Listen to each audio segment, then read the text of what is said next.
Hello दोस्तों, welcome back to our channel. मैं हूं आपकी गार्डनर फ्रेंड प्रिया। दोस्तों, बरसात पूरी तरह से जा चुका है और अब आने वाली हैं सर्दियां। सर्दियों के मौसम में हमारे प्लांट किस तरीके से ग्रो करे और हमारा गार्डन सर्दियों में भी हरा भरा रहे, वो आज हम देखेंगे।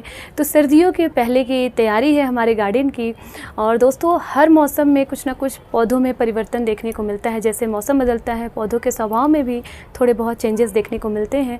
तो अभी हमें विंटर गार्डनिंग की तैयारी करनी है, साथ ही इनकी देखभाल किस तरीके से करें कि सर्दियों में ये बहुत अच्छे से हमारे गार्डन तैयार मिले और मौसम का उन पे कोई भी इफ़ेक्ट ना आए।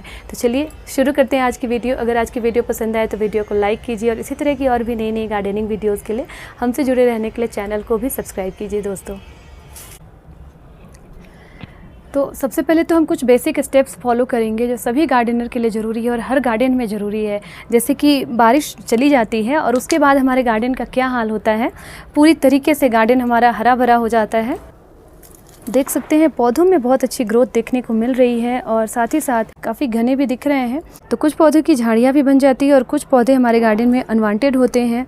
तो सबसे पहले तो जो भी अनवांटेड पेड़ पौधे हैं उन्हें हमें हटाना है अपने गार्डन से, ताकि हमारा गार्डन विंटर गार्डन के लिए प्रिपेयर हो सके। तो आप देखिए इस तरीके से ये मैरीगोल्ड ने फ्लावरिंग तो बहुत अच्छी की हुई है, बट अब ये सूख गया है पूरी तरीके से। तो जितना भी इसका सूखा हुआ ये फूल है इसको हम कलेक्ट करेंगे और अभी विंटर में इसके सारे सूखे हुए मैरीगोल्ड को हम दोबारा से इसी में जर्मिनेट कर देंगे।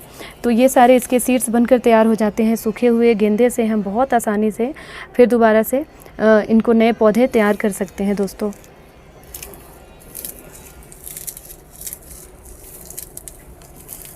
तो गार्डन में कोई भी चीज़ जो है वो वेस्ट नहीं होता और इनका कुछ ना कुछ यूज़ हो जाता है। जैसे कि ये सूखी पत्तियां हैं, इसको हम दोबारा से सूखी हुई खाद बना सकते हैं। सूखी पत्तियों की खाद बहुत लाइट होती है और बहुत अच्छा होता है हमारे फूल पौधों के लिए। इसमें बहुत सारे न्यूट्रिएंट होते हैं जो पौधों के लिए ज़रूरी होता है दोस्तों। और देखिए कितना सारा हमारे पास मैरीगोल्ड का सीड इकट्ठा हो गया है। और अब चलिए इसको हमें मैरीगोल्ड की ये सूखी हुई पत्तियों को हटा देना है।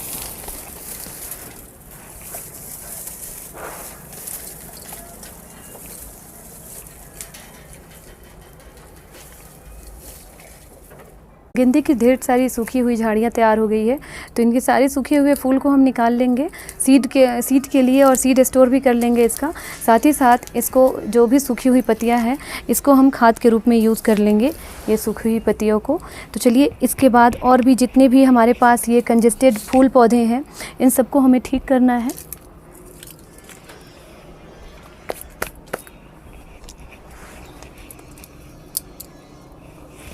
दोस्तों, सर्दियाँ शुरू होने के पहले गार्डन में हमें कई सारे काम निपटाने हैं, तो ज़्यादा देर मत कीजिए, जल्दी से शुरू हो जाइए।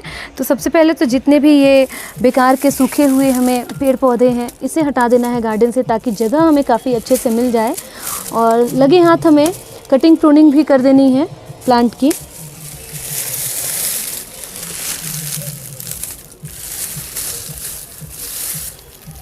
और ये सारे पत्ते हम यूज़ करेंगे इसका खाद बनाने में।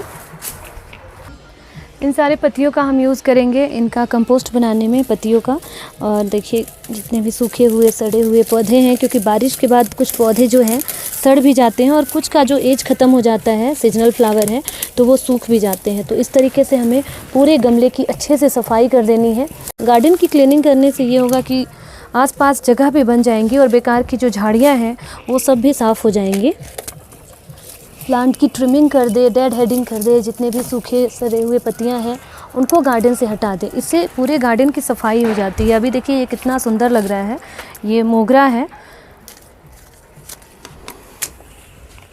साथ ही साथ दोस्तों गार्डन की हमें प्लांट की डिगिंग भी कर देनी है। देखिए खुदाई बहुत ज़रूरी होती है, क्योंकि देखिए जब हमने प्लांट हटाया पुराने प्लांट और झाड़ियाँ, तो इस तरीके से जगह खाली हो गई है। तो डिगिंग बहुत ज़रूरी होती है।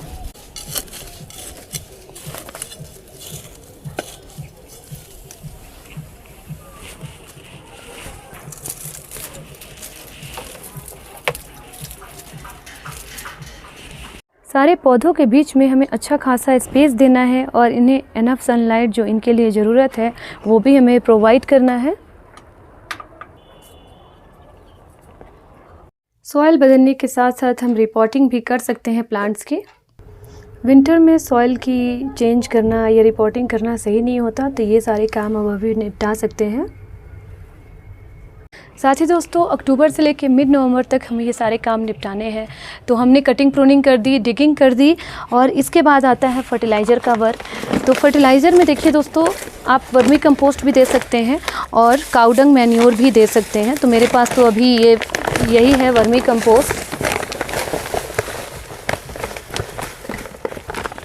तो जैसा कि नवंबर के बाद और लास्ट नवंबर में भी हमारे सारे प्लांट हैं डोरमेंसी में जाना शुरू कर देंगे, तो कुछ ऐसे पौधे हैं जो परमानेंट हैं और फ्लावरिंग भी अच्छी करती हैं, तो उनके लिए हमें ख़ास ध्यान रखना है। जैसे मोगरा है, गुलाब है और गुड़हल है, तुलसी का पौधा है, इन सब पौधों की हमें करी लिप्स है, जितनी अभी ऑप्टिमम क्वांटिटी में आप इनको फर्टिलाइज़र दे दीजिए, सो दैट कि ये काफ़ी अच्छा इनका रूट मजबूत हो जाए, अच्छे से ये खा पी लें और फूड भी स्टोर करके रख लें, सो दैट कि विंटर के बाद और डोरमेंसी के बाद दोबारा से ये बहुत अच्छे से ग्रो कर पाएँ और ये ज़िंदा रह पाएँ। इसके अलावा अभी हमें सारे ही पौधों में बहुत अच्छे से फर्टिलाइज़र देना है। आप चाहें तो काउडंग मैन्योर दीजिए या वर्मी कंपोस्ट भी दे सकते हैं, और काफ़ी मात्रा में हमें देना है। अभी कंजूसी बिल्कुल ना करें दोस्तों। इसके बाद अब देखते हैं, तो जैसा कि अभी हमने सारे पौधों में फर्टिलाइज़र भी दे दिया है, और इसके बाद आता है वाटरिंग का काम। तो दोस्तों अभी 15-20 दिनों तक हमें अपने पेड़ पौधे का काफ़ी अच्छा ख्याल रखना है।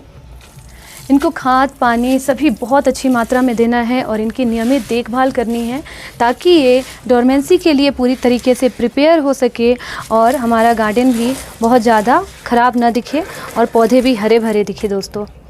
तो अभी हमें रेगुलर रूप से सभी पौधों में वाटरिंग करनी है, क्योंकि जब बारिश ख़त्म होती है तो एकदम से तेज़ धूप भी आती है, तो इससे पौधे जो होते हैं जल्दी जल्दी झुलसना भी शुरू कर देते हैं। तो रेगुलर वाटरिंग करेंगे, लेकिन एक बात का खास ख्याल हमें रखना है कि जब भी हम वाटरिंग करेंगे दोस्तों, तो एक बार सॉइल को ज़रूर चेक कर ले, इस तरीके से डिप करके फिंगर को। अगर सॉइल की ऊपरी परत हमें गीली दिखे तो उस दिन हमें इसमें वाटरिंग नहीं करना है, अदरवाइज़ आप इसे रेगुलर वाटरिंग कर सकते हैं। इसके बाद का स्टेप है मल्चिंग। तो मल्चिंग के लिए हमें कुछ चीज़ों की व्यवस्था पहले से कर लेनी है। जैसे कि आप देख सकते हैं यहाँ पर ये कुछ जो लकड़ियाँ कारपेंटर बनाते हैं, तो ये सब चीज़ें हमें बचती है, लकड़ियों का जो वेस्टेज होता है उसे हमें जमा कर लेना है।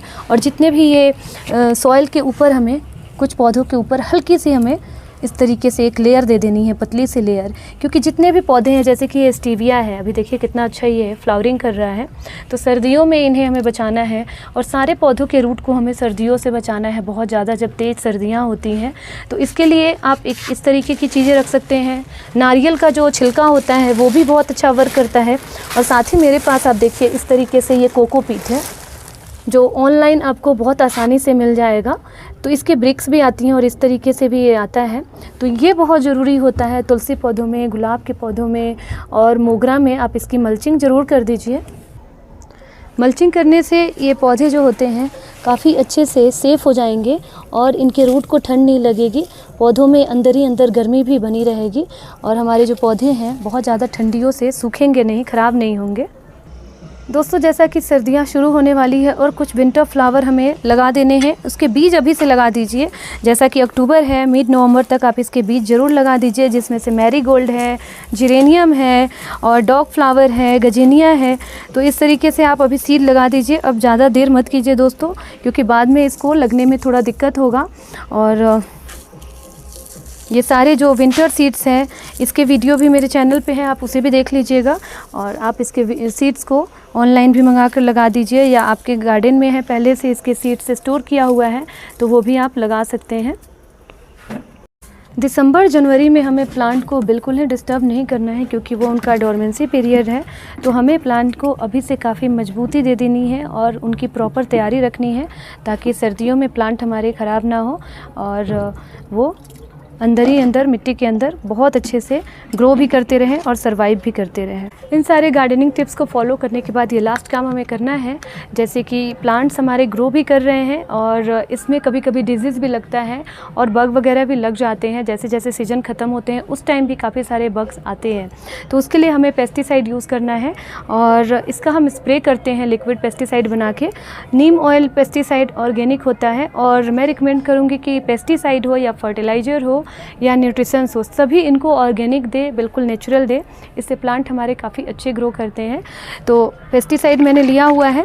सारे पौधों में हमें एक बार पेस्टिसाइड ज़रूर स्प्रे करना है, चाहे उस पौधे में कोई डिजीज़ लगी हो या नहीं लगी हो। पेस्टिसाइड नीम ऑयल का है तो ज़्यादा इनको हार्म भी नहीं करेगा, और इनके फंगस लगना या कीड़े मकोड़े जो भी हैं छुपे हुए, वो सारे इससे दूर हो जाते हैं। हमारे प्लांट काफ़ी हेल्दी भी होते हैं और हेल्दी वे में ग्रो भी करते हैं। तो इस तरीके से दोस्तों ये थी आज की वीडियो। आई होप कि आज की वीडियो बहुत अच्छी लगी होगी आपको। आपके विंटर गार्डनिंग की तैयारी कैसी चल रही है आप कमेंट करके बता सकते हैं दोस्तों। साथ ही साथ मैं लाइव करने का भी सोच रही हूँ, तो आप मेरे लाइव में आए और अपनी क्वेरीज़ भी आप मेरे से पूछ सकते हैं और हम किसी टॉपिक पे भी बात करेंगे। तो इस तरीके से ये थी आज की वीडियो। होपफुली आज की वीडियो आपको पसंद आई है। साथ ही दोस्तों कुछ विंटर फ्लावर की सीड्स लगाने के साथ साथ आप इनको नर्सरी से भी ला सकते हैं, जैसे पिटूनिया है और गुलदाउदी है, कैलेंडुला है, मैरीगोल्ड है। इन सब के सीड्स अभी लगा दें और इनके तैयार पौधे भी अब मिल जाएंगे छोटे छोटे जर्मिनेट किए हुए।